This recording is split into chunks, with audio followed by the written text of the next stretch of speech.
Hello and welcome to Brave Little Buckaroo. I'm Tamsin and this is my special Vlogmas series, How I Do Stuff, where each day I'm sharing a tip, technique or tutorial for how I do stuff. Over the last couple of days we've been working through the process of quilting and binding on the Longarm machine. So yesterday I showed you how to make binding, and the day before I showed you how I quilt an edge-to-edge design on my Longarm machine.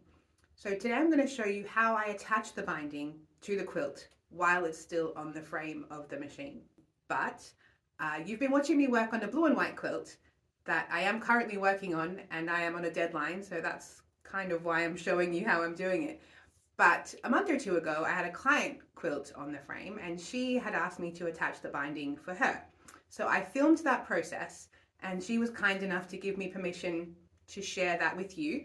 But then in the meantime I decided I was going to do this series, so I've saved it until now. So the quilt that you'll see in today's video is not the same quilt that I was working on yesterday, but my lovely client Josephine has done a fantastic job, and I want you to be able to see her excellent work. Since I already have it filmed and she's happy for me to share, I thought that would be nice for everybody. Incidentally, Josephine is not local to Perth, but she sends her quilts to me to have them long-armed, so that is also always an option. If you send them to me, it usually will fit, in a large Australia Post satchel. I'm going to have to send it back to you in a box because once it's quilted with the bashing and everything in between, it's a bit bigger. But if you don't have a long-arm quilter near you that you know or have access to, shipping is an option. So you can get in touch with me anytime on my website if you'd like more information about that. Okay, so I'm going to give you to a month or two ago me, and we're going to show you how to sew the binding onto a quilt with a Longarm machine. I hope you find it interesting, and I'll be back tomorrow. Love you. Hello friends. This is a kind of completely unplanned, off-the-cuff type of video, but I'm just about to do something on my Longarm machine that I thought somebody might find interesting or helpful. So I thought I would film it and see how it goes. So I've just finished quilting a quilt for a client, and one of the services I offer is to add the binding to the front of the quilt while it's still on the Longarm frame. So I've made the binding and I'm going to attach it with the Longarm machine. So if you think that will be interesting, I'll film it and you can see how it's done. Okay, so here is my Longarm machine, and here is the quilt that I'm about to put the binding on. And when I attach the binding, I use a ruler. So first of all, we're going to have to put on the ruler base for the machine. So this is the ruler base, and that slides on to there like so.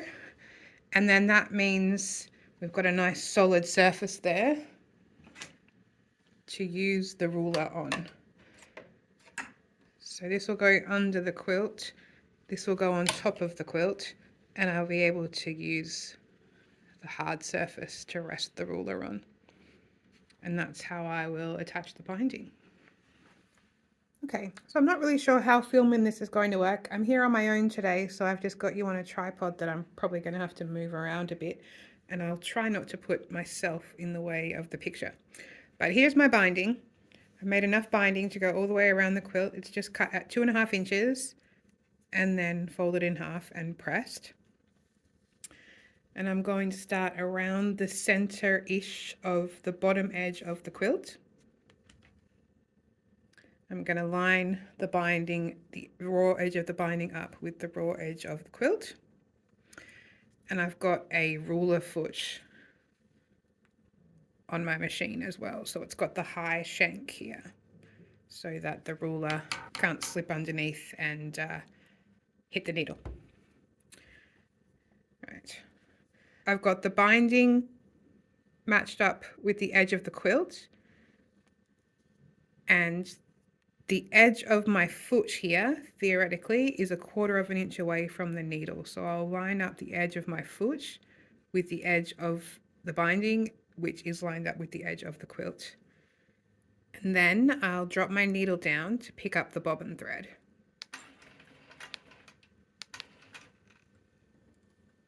There we go.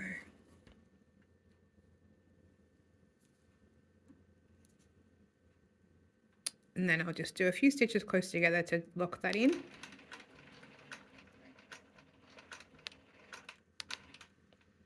Okay. So that's threaded up now, and I've got my top thread and my bobbin thread both on top of the fabric, and they're locked in, so they should stay nice and secure now. And this ruler as well has a notch in it, and that notch is 1/2 inch wide. So if I line the edge of the ruler up with the edge of my quilt, and then the back edge of the needle is lined up with the inside edge of that notch, so that means my needle should be 1/4 inch away from both the outside edge and the ruler. So if I keep these outside edges of the ruler lined up with the outside edge of the quilt, then my needle should always be 1/4 inch away from the edge, which is what we want.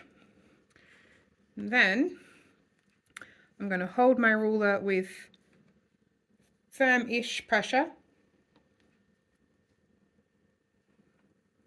and start stitching.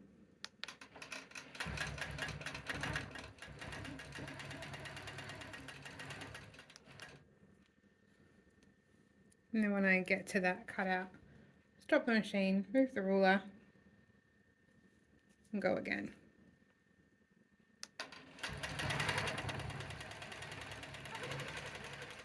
Hopefully you can see there that here's the stitch line, 1/4 inch away from the edge of the binding and the edge of the quilt. And that's getting stitched down onto there, like so. And I'll carry on down the side here and then show you what I do when I get to the corner.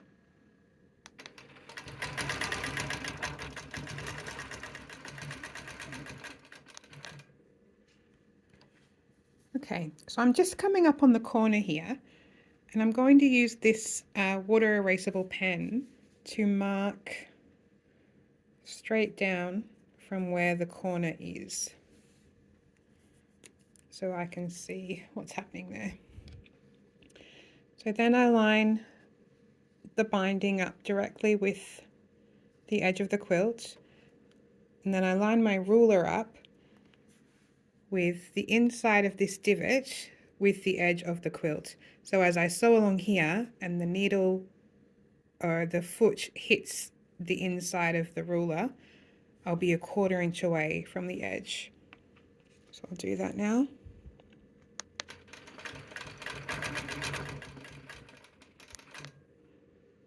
And then when I get to the edge, I just sew off the end towards me. I'll just sew a little bit away so that you can see what I'm doing.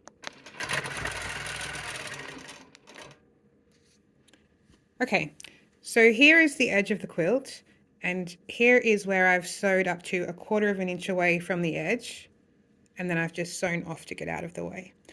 And so just as if you were attaching the binding to your quilt on a regular sewing machine, I'm going to fold this back at an angle so that the binding runs in line with the edge of the quilt, and then I'm going to fold it back this way so that it makes that normal mitered fold that you do anytime you're adding a binding. Okay.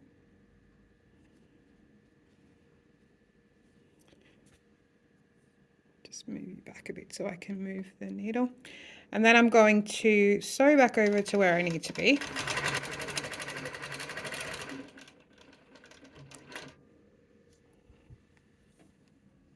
I've just changed your position slightly there. So here's the corner and here's the mitered binding. And that's folded up so that it's all in line, the exact same way it would be if we were doing this on a domestic machine.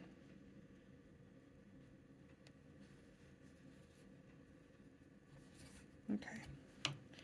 And then I'm going to line my ruler back up.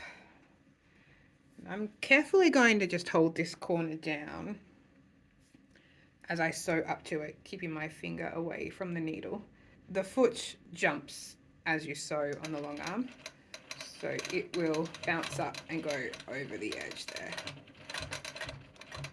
There we go. So that's on top of it now. All three of the layers of the folded binding and the quilt are secured. And now I will just keep the edge of my ruler in line with the edge of the quilt and sew up the side.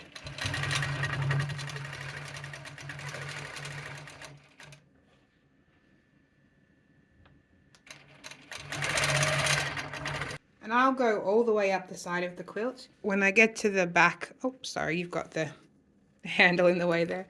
So when I get to the back of the throat space here, where I have no more room, I'll roll the quilt forward and then continue to sew back, and then roll the quilt forward and continue to sew back until I get all the way to the top left corner. And then I'll turn the corner again and sew along the back. Okay, I'll show you how that works. Okay, so I've been sewing the binding up that side, and I've reached the end of the throat space there. I can't go any further back, so that means I have to pull the quilt forward. So I'm going to go over here to the other side where the handles are, and I'll show you what I do. So I unlatch both of these little stoppers, and then I roll the quilt forward like this. And as I'm doing that, the needle is in the down position. So when I roll this forward, it brings the machine with it. So I'll roll that forward to the front of the space. And then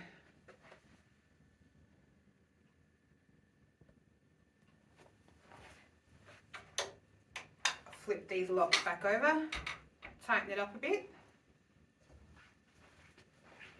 and then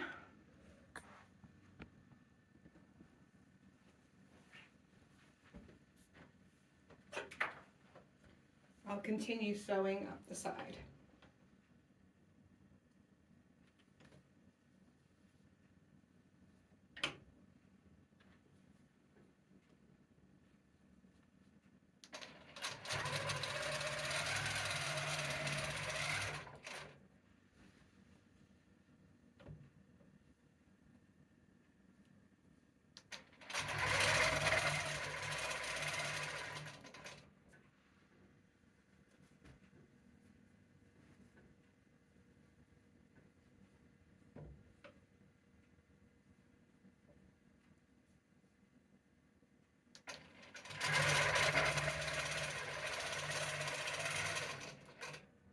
And again, that's about as far as I can go. So I'll go back over to the other side and unlatch it, roll it forward, and keep going.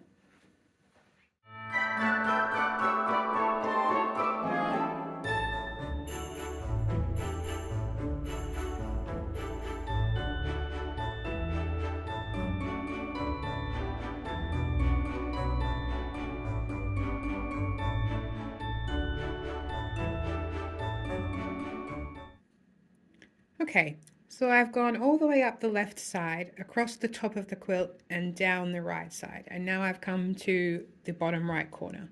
I'm going to show you one more time how I miter that corner, and then I'll show you how I finish it off. So I need to come down here and stop in line with the edge of the quilt there. So I'm going to mark that because I won't be able to see it once the binding's on top of the corner.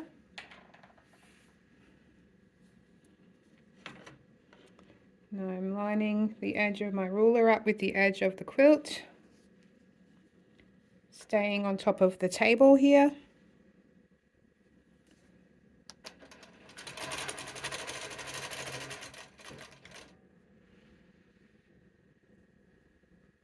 And then coming down to the bottom.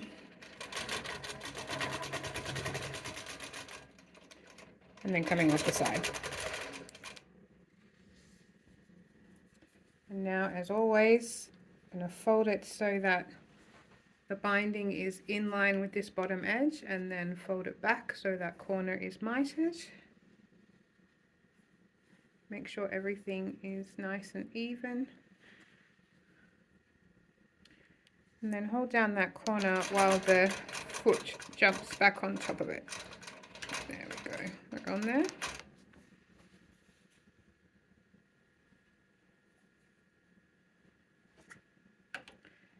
And then line up the ruler again and go across the bottom.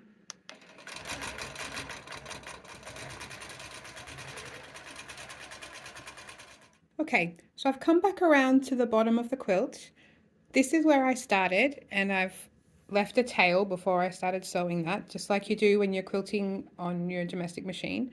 And I've come back around and I've stopped just here, just off the edge of the screen here. I've stopped stitching. So I've got a good sort of, I don't know, 18 inches maybe. That might be a bit more than you need, but that's what I've got. Better too much than too little. So what I'm going to do now is I'm going to go to the end where I started, and I've still got the selvage on this binding here, so I'm going to cut that off, plus a little bit extra, just trim that up. And now I know that this piece that I've trimmed off is 2.5 inches wide, because that's how wide my binding is.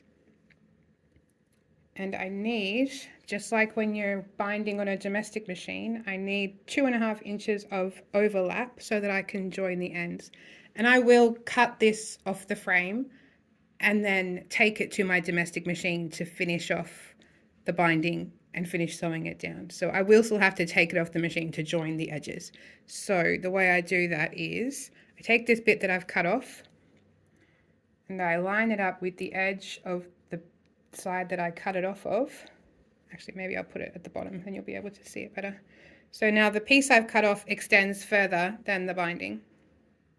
So when I lay this other side of the binding across, and I do just give it just a little bit of a gentle tug. I don't stretch it, but just make sure it's firm. And then I know that the bottom piece of binding ends here. And so I need to cut the top piece of binding here to make sure I have 2.5 inches overlap. So I just cut right in line with where I've laid that piece. And you see it spring back there a little bit because I was pulling it firmly, but you want that. It's better to have just slightly scant than too much. So now, just as with any binding, I will lay this piece like so, open this side out and lay it like that. It won't reach because it's connected. But when I've got it under the domestic machine, I'll join them together with a diagonal seam just as normal. And then I will sew down the rest of that binding, the last 18 inches or so, on my domestic machine. Okay, and that's pretty much how I attach the binding to a quilt on my Longarm machine. Oh, caveat, I would just say, if you think your quilt is going to need squaring up, don't attach the binding on the frame, because once the binding's attached, you can't square it up anymore. So if you're not confident that your quilt is going to be square enough for your needs, then maybe don't attach the binding on the machine. But otherwise, it's a heck of a lot easier for me to do it on the Longarm than it is for you to wrangle a king-size quilt under your domestic machine, in my opinion. Okay, well, that's it for today. I hope somebody finds that helpful, and let me know if you want to know more tips and tricks about Longarming or anything else. Okay, love you, bye.